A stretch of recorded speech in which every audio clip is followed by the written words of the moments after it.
நீதி வழங்கும் போது அண்ணன் தம்பி சொந்தம் பந்தம் பணக்கார ஏழை எதையுமே பார்க்க கூடாதுடா. நாயத்தை மட்டும் தான் சொல்லணும். அனைவருக்கும் வணக்கம். சென்னை மாநகராட்சியை தனியாருக்கு தாரை வார்ப்பதை கண்டித்து தூய்மை பணியாளர்கள் இன்றோடு 11வது நாளாக போராடி வர்றாங்க. இந்த போராட்டத்துக்கு பல்வேறு அரசியல் அமைப்புகள் கட்சிகள் ஆதரவு கொடுத்து வராங்க. நேற்று கூட நாம் தமிழர் கட்சியுடைய தலைமை ஒருங்கிணைப்பாளர் சீமான் அவர்கள் அந்த போராட்ட களத்துக்கு சென்று அந்த மக்களை சந்தித்து அதற்கு பிறகு ஒரு மிகப்பெரிய ஆர்ப்பாட்டத்தை நிகழ்த்தினார். ஒவ்வொரு கட்சிகளும் எதிர்கட்சியாக இருக்கக்கூடிய கட்சிகள் ஆதரவை கொடுத்துட்டு இருக்காங்க. அப்படி தமிழக வெற்றி கழகத்துடைய தலைவர் விஜய் ஏன் இந்த களத்துக்கு வரல? ஆணவ படுகொலை தூத்துக்குடியில் நடந்துச்சு, அங்கே தான் அவரால் போக முடியல. சரி, மாநாட்டு பணிகளை அவர் பார்த்துக்கிட்டு இருக்கார் வீட்டில் உட்காந்து. ஆணவ படுகொலைக்கு ஒரு அறிக்கை கூட விடலை அப்படின்னு அதுக்கு தாவேக்காவில் இருக்கக்கூடிய தொண்டர்களை கேள்வி கேட்க ஆரம்பித்தாங்க. அதற்கு என்னதான் முட்டு கொடுத்து தாவேக்கா நிப்பாட்டினாலும் இந்த பக்கம் சென்னையில் அவருடைய வீட்டிலேருந்து ஒரு 20 நிமிடத்தில் இந்த போராட்டம் நடைபெறுது. அந்த போராட்டத்திற்கு தாவேக்கா ஏன் வரல? அம்பேத்கரை கொள்கை தலைவராக ஏற்றுக்கிற தாவேக்கா பட்டியல் சமூக மக்கள் தான் பெரிதாக இதில் பாதிக்கப்படுறாங்க. குறிப்பாக பட்டியல் சமூகம், இஸ்லாமியர்கள் எல்லோரும் பாதிக்கப்படுறாங்க. சென்னையினுடைய பூர்வகுடி மக்கள் பாதிக்கப்படுறாங்க. தனியாருக்கு இது தாரை வைக்கப்படுது. ஒரு அறிக்கை கூட தமிழக வெற்றி கழகத்தினுடைய அஃபிஷியலாக, அந்த கட்சிக்காரங்க 4-5 பேர் பார்த்துருக்காங்க, ஆனால் அஃபிஷியலாக ஒரு அறிக்கையே விடலை. அப்போ தனியாருக்கு தாரை வார்ப்பதை விஜய் ஏற்கிறாரா எதிர்க்கிறாரா? இந்த தனியாருக்கு தாரை வார்ப்பு மூலமாக இந்த தூய்மை பணியாளருடைய வேலை பறிபோவதை இதை அவர் எதிர்க்கிறாரா ஏற்கிறாரா? அவருடைய நிலைப்பாடு என்ன அப்படிங்கிறதா ஒட்டுமொத்தமான மக்களுடைய கேள்வி இல்லை, தமிழக வெற்றி கழகத்தில் இருக்கக்கூடிய கொஞ்சம் அரசியல் புரிதல் கொண்ட தம்பிமாருடைய கேள்வி.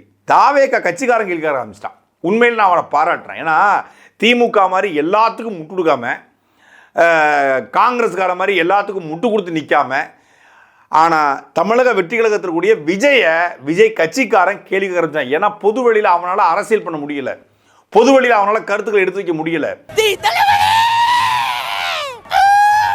ஒரு அரசியல் கட்சி என்பது எதற்காக தோன்றப்படுது? முதல்ல ஒரு அரசியல் கட்சி எதுக்குங்க? விஜய் எது கட்சி தோன்றாரு? விஜய் சிஎம் ஆகிறதுக்கு மட்டுமா? நேரடியாக விஜய் சிஎம் ஆயிடணும் அப்படிங்கிறக்கா? மக்களுடைய பிரச்சனையை நீ நோட்டிஃபை பண்ணணும்ல, மக்களுடைய பிரச்சனை என்னன்னு முதல்ல கேட்கணும்ல, மக்களுடைய பிரச்சனை என்னன்னு உனக்கு தெரியணும்ல. தெரியாமல் நீ சிஎம் ஆகி உட்காந்து நீ ராம்கி நிறுவனத்துக்கு கொடுக்கணுமா இல்லை இந்த தொழிலாளருக்கே கொடுக்கணுமா அப்படின்னு உனக்கு எப்படி தெரியும்? நேரடியாக விஜய்க்கு சிஎம் ஆயிடுச்சுங்க. விஜய் 234 தொகுதியில் தனித்த பெரும்பான்மை பெற்று சிஎம் ஆயிட்டாரு. இந்த தொழிலாளருடைய போராட்டம் சரியா தவறா? உன் நிலைப்பாடே தெரியாமல் சிஎம் ஆகி என்னத்தை புடுங்க போற அப்படிங்கிறதா தமிழக வெற்றி கழகத்தில் இருக்கக்கூடிய தொண்டருடைய கேள்வி. இப்போ நீ அரசியல் பண்ணலன்னா வேற எப்போ அரசியல் பண்ண போற? இன்னைக்கு இருக்க அரசியல் சூழ்நிலை 234 தொகுதியிலும் விஜய் ஜெயிச்சு அரசியல் உடனடியாக நாளைக்கு தேர்தலுங்க 234 தொகுதி விஜய் ஜெயிச்சு மனசாட்சியோட பேசணும். வாய்ப்பு இல்லை. அப்போ இந்த களத்தில் நிற்கும் போது, ஒவ்வொரு களத்தில் நிற்கும் போது அந்த மக்களுடைய நம்பிக்கையை ஒரு கட்சி தலைவர் பெறாங்க. அந்த ஒரு 10,000 பேர் கொண்ட ஒரு மக்கள் இருக்காங்கன்னா அதில் திமுககாரங்க இருப்பாங்க, அதிமுக இருப்பாங்க, நாம் தமிழர் இருப்பாங்க, காங்கிரஸ் இருப்பாங்க, கம்யூனிஸ்ட் இருப்பாங்க, எல்லா கட்சிகளுக்கும் அங்கே ஆள் இருப்பாங்க. 100 விழுக்காடு தமிழ்நாட்டு மக்கள் ஒரே கட்சிக்கு ஓட்டு போட்டதா வரலாறே கிடையாது, வாய்ப்பே கிடையாது. எம்ஜிஆர் பீக்கில் இருக்கும்போது கருணாநிதி ஜெயிச்சிருக்காரு, ஜெயலலிதா பீக்கில் இருக்கும்போது கருணாநிதி ஜெயிச்சிருக்காரு, கருணாநிதி பீக்கில் இருக்கும்போது ஜெயலலிதா வந்திருக்காங்க. ஆர்கே நகரில் டெபாசிட்டோட திமுக இழந்திருக்கு. பீக்கில் இருந்த திமுக தமிழ்நாட்டில் எதிர்கட்சி அந்தஸ்தாக கூட இல்லாமல் போன காலம் இருக்கிறது. இப்படி மாறி மாறி வந்திருக்கு. அப்போ ஒட்டுமொத்தமான மக்களும் ஒரு தலைவருக்கு ஓட்டு போட்டு இந்தியாவில் உலகத்தில் எங்கேயுமே அது நடக்காது. அப்படி ஒரு பெரிய மாபெரும் புரட்சி அலையெல்லாம் வீசாது. அப்போ மக்கள் களத்தில் நின்னா மட்டும்தான் அந்த தலைவர்கள் அந்த மக்களுடைய மதிப்பை பெறுவாங்க. விஜய் அவர்கள் அரசியலுக்கு கிட்டத்தட்ட 1.5 வருஷம் ஆகுது. 1 வருஷம் இல்லை, 1.5 வருஷம் ஆகுது. அவர் மக்கள் இயக்கமாக 20 வருஷமா இருந்ததா சொல்றாங்க. 20 வருஷமா மக்கள் இயக்கத்தில் இருந்தவர் 2024 பிப்ரவரி மாதம் கட்சி அறிவிச்சிறாரு. அதுக்கப்புறம் மாநாட்டுக்கு அப்புறம் முழு வீச்சில் அரசியல் வருவாருன்னு சொன்னாங்க. மாநாடு முடிஞ்சு கிட்டத்தட்ட 1 வருஷம் ஆக போகுது. மாநாடு முடிஞ்சு 1 வருஷம் கழிச்சு கூட ஏப்ரல் மாதம் முழு வீச்சில் இறங்க போறாரு, மக்களோட நிற்க போறாருனாங்க. ஏப்ரல் மாதம் முடிஞ்சு கிட்டத்தட்ட 3 மாதம் ஆக போகுது. இப்போவாது 2 வார்த்தை பேசுங்கய்யா. இப்போ தமிழ்நாடு முழுக்க சென்சிட்டிவான இஷ்யூ நடந்துகிட்டு இருக்கு. ஒரு பக்கம் ரித்தன்யாவுடைய படுகொலை. நீங்கள் ஒரு கட்சி தலைவராக அந்த ரித்தன்யாவுடைய படுகொலை தமிழ்நாடு முழுக்க நடக்கக்கூடிய வரதட்சணை கொடுமைகளுக்கு தாவேக்காவுடைய பார்வை என்னன்னு தெரியல. அஜித்குமாருடைய லாக்அப் டெத்துக்கு போனார், ஒரு கட்சி கட்டிட்டு வீட்டுக்குள்ளே போனார். 3 நிமிஷம் அதனுடைய கருத்தை பதிவு பண்ணார். அந்த லாக்அப் டெத்தில் இறந்து போனால் ஏற்கனவே 24 பேரை கொண்டு நிப்பாட்டினார். நிப்பாட்டி அதை வச்சு ஒரு சென்டிமெண்ட்டாக க்ரியேட் பண்ணலான்னு பார்த்தாரு. ஆனால் அவரால் பேச முடியலை, பேச தெரியலை. 3 மணி நேரம் ஆர்ப்பாட்டத்துக்கு அனுமதி வாங்கி 30 நிமிஷத்தில் முடிச்சு அதில் 3 நிமிஷம் தான் இவர் பேசுறாரு. ஒரு கட்சியின் தலைவர் ஒரு மக்கள் பிரச்சனையை 3 நிமிஷத்தில் எப்படி பேச முடியும்? திமுக ஆட்சி நடக்கக்கூடிய கொடூரங்களை, அநீதிகளை, அடக்குமுறைகளை பேசணும்னா பல மணி நேரம் பேசலாம். குறைந்தபட்சம் மக்கள் பிரச்சனையை தன்னுடைய மனதிலிருந்து பேசக்கூட தெரியாம 3 நிமிஷத்துல ஓடி போறாரு. அதிலே பல பேர் தேவைக்காரன் வெறுத்துட்டான். என்ன அது 3 நிமிஷம் பேசிட்டு இருக்காரு, 3 நிமிஷத்துல என்னத்தையா பேசுறாருன்னு வெறுத்துட்டான்.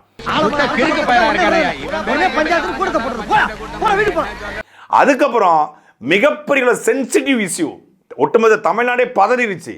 துள்ள துடிக்க ஒரு ஆணவ படுகொலை திருநெல்வேலியில் நடைபெற்றுச்சு.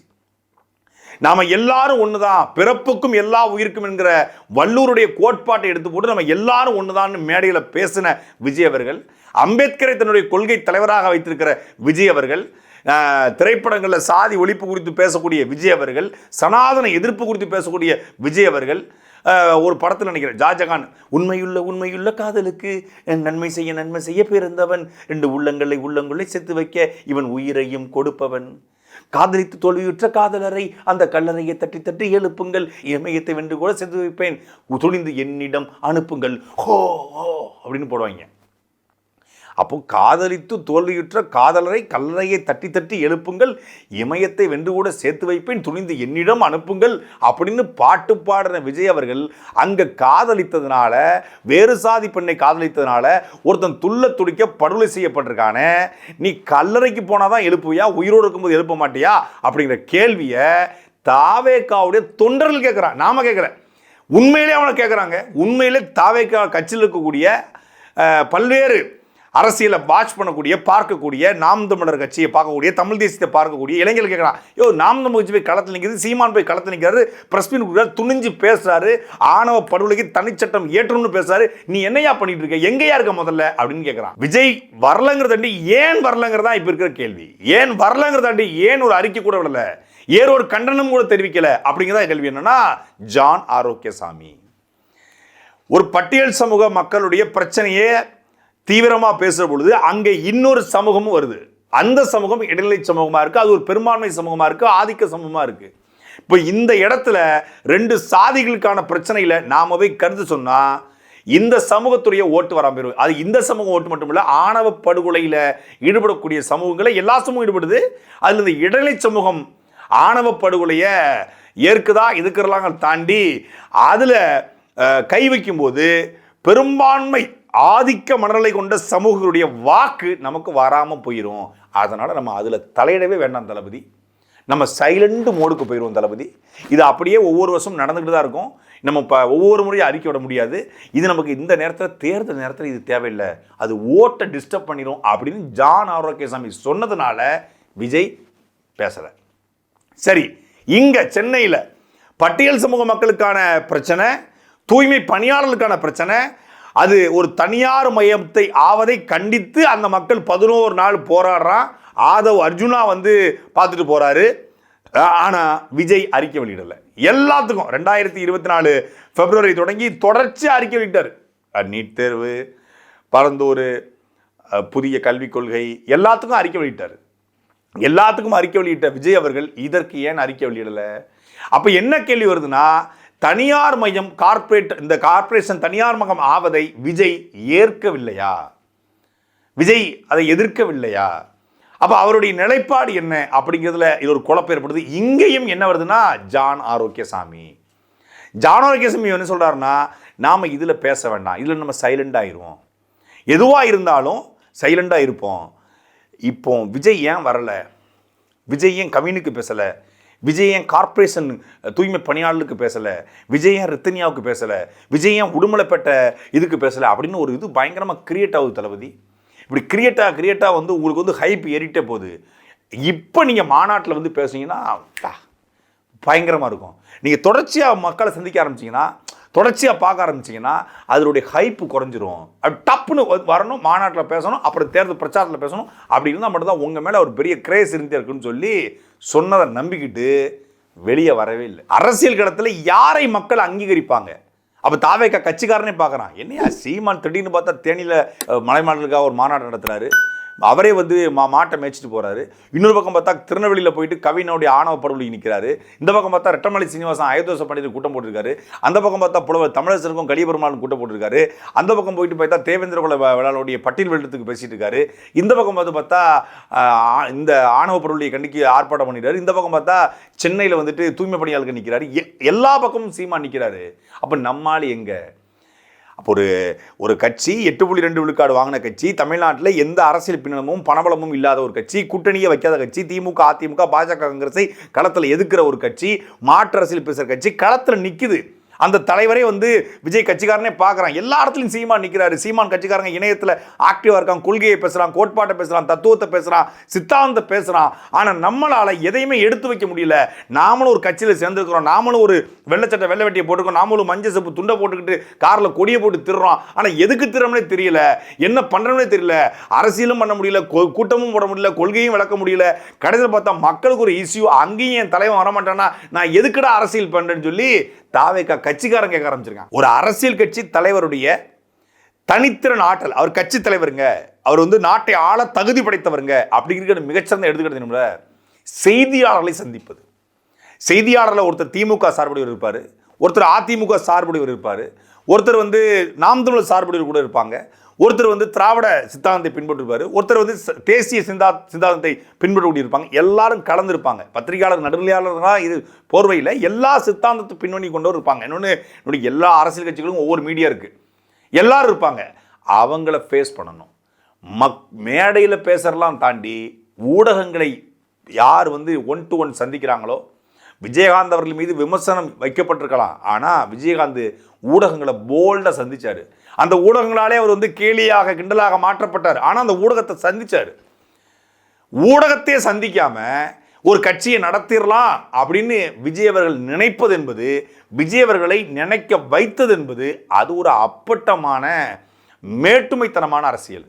நாம் ஒரு மிகப்பெரிய உச்ச நட்சத்திரம், நம்ம போய் நின்னா ஓட்டு போடுவான். நம்ம 10 நிமிஷம் பேசினாலே ட்ரெண்டிங்கு, நம்ம 10 நிமிஷம் பேசினாலே அது மிகப்பெரிய அளவில் விவாதமாக மாறுது, டிபேட்டாக மாறுது, ஒரு வாரம் செய்தியாக மாறுது. நாம ஏன் பத்திரிகையாளர் சந்திக்கணும்? பத்திரிகையாளர் தேர்தல் பிரச்சாரத்தில் நம்ம பார்த்துக்கலாம், இல்லை பத்திரிகையாளருக்கு வந்து நம்ம செய்தியை கொடுத்து விட்டுருவோம்.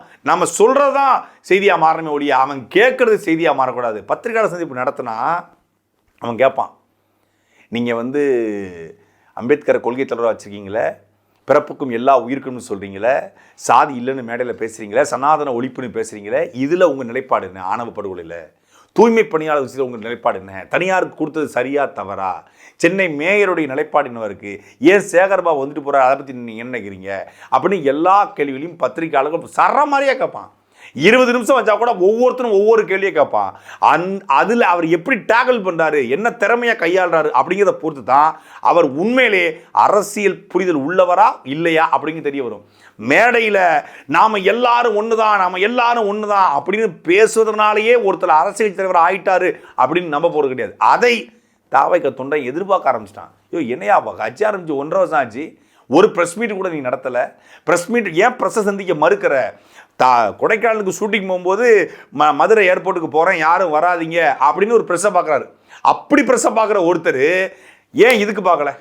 நீ வந்து திருநெல்வேலிக்கு வர வேண்டாம், ரிப்பன் மாளிகைக்கும் வர வேண்டாம், ஏன் பனையூரில் ப்ரெஸ் வராதா? பனையூர் கட்சி அலுவலகத்தில் விஜய் பத்திரிகையாளர் சந்திப்பு நடத்துகிறாரு. எல்லா இஷ்யூ வாங்க என்னங்க பிரச்சனை, இதான் என் நிலைப்பாடுங்க அப்படின்னு பேச முடியுமா முடியாதா? ஷூட்டிங்கும் முடிஞ்சிருச்சு, டப்பிங்கும் முடிஞ்சிருச்சு, இனி கதை கேட்க வேண்டிய அவசியம் இல்லை. ஏன்னா அவர் தேர்தல் பிரச்சாரம் வர போகிறாரு, மாநாட்டு பணிகளை மற்றவங்க பார்த்துட்டு இருக்காங்க. ஏன் விஜய் சரி ப்ரெஸ் மீட் வைக்க வேண்டாம், ஒரு ட்வீட்டு, ஆணவ படுகொலையை கண்டிக்கிறேன், ஆணவ படுகொலை தனிச்சனை ஒரு வார்த்தை போட முடியாதா? சரி தூய்மை பணியாளர் நம்முடைய சகோதரர்கள் அப்படின்னு சும்மா அந்த மாவீரம் போட்டுறதுன்னு சொல்லி போட்டார்ல, அது மாதிரி ஒரு ட்வீட்டு, தூய்மை பணியாளர்கள் ஒற்றுமை ஓங்குக, போராட்டம் வெல்லட்டும், ஒரு வார்த்தை இல்லை, போர் அப்படின்னா போடலாம்ல, போராட்டம் அப்படின்னா போடலாம்ல, எதுவுமே போட மாட்டேங்க. அப்படின்னா எதற்காக இந்த அரசியல் என்பதுதான் ஒட்டுமொத்தமான தாவேக்கா தொண்டருடைய கேள்வியாக மாறி இருக்கு. தாவேக்காவிலே ஒரு சில பேர் கேள்வி கேட்டாலும் ஒரு சில பேர் முட்டு கொடுக்க ஆரம்பிச்சிருக்காங்க. எப்படி தெரியுமா முட்டு? தளபதி ஸ்டடி பண்ணிட்டு இருக்காரு, டீம் வந்து ஆராய்ச்சி பண்ணிக்கிட்டு இருக்கு, யார் பக்கம் நியாயம் இருக்குது, எது கவின் மேட்டரில் யார் பக்கம் நியாயம் இருக்குது அப்படிங்கிறத அனலைஸ் பண்ணிட்டு இருக்காங்களாம். இன்னொரு பக்கம் இந்த தூய்மை பணியாளர் விவகாரத்தில் அரசு பக்கம் தவறு இருக்கா, கார்பரேஷன் பக்கம் தவறு இருக்கா, மேயர் பிரியா பக்கம் தவறு இருக்கா, தூய்மை பணியாளர் சொல்ல சரியா? இதை சட்டப்பூர்வமாக கொண்டு போகலாமா? லீகலாக கொண்டு போய் என்னென்ன பண்ணலாம்? ஆமாம், இவர் சுப்ரீம் கோர்ட் பெரிய அட்வொகேட். இவர் போய் போட்ட வழக்கெல்லாம் அப்படியே எடுத்து கொண்டு வந்து பல பொதுநல வழக்குகளை போட்டு எல்லாத்துக்கும் வாங்கி கொடுத்துட்டாங்க. உடனே ஒரு வழக்கு போட்ட உடனே நீதிமன்றம் இவருக்கு தீர்ப்பை கொடுத்துற போது. அரசு ஒரு கொள்கை முடிவு எடுத்திருக்கு. அரசின் கொள்கை முடிவில் நீதிமன்றம் தலையிட முடியாதுன்னு சொல்லும். அரசின் கொள்கை முடிவை எதிர்த்து போராட்டம் மட்டும்தான் தீர்வு. போராட்டத்தை மிகப்பெரிய கொண்டு போகணும். நீங்கள் விஜய் கூடுனாலே 5000 பேர் 15000 பேர் கூட்டிடுவான், அவரை இட்டுன்னு போகிறதா எங்களுக்கு கஷ்டம் அப்படின்னு சொன்னீங்கல்ல. அவரை இட்டுன்னு ஒரு 5000 பேரை கூட்டி சென்னை ரிப்பன் மாளிகை வாசலை நிப்பாட்டினா அந்த போராட்டம் வீரியம் அடையுமா அடையாதா? அதை ஏன் செய்யலை? அப்படிதான், அதுதான் இங்க இருக்கிற மிகப்பெரிய கேள்வி. சாட்டை எடுத்து நாட்டை திருத்து, இளம் தலைமுறை தானே நீ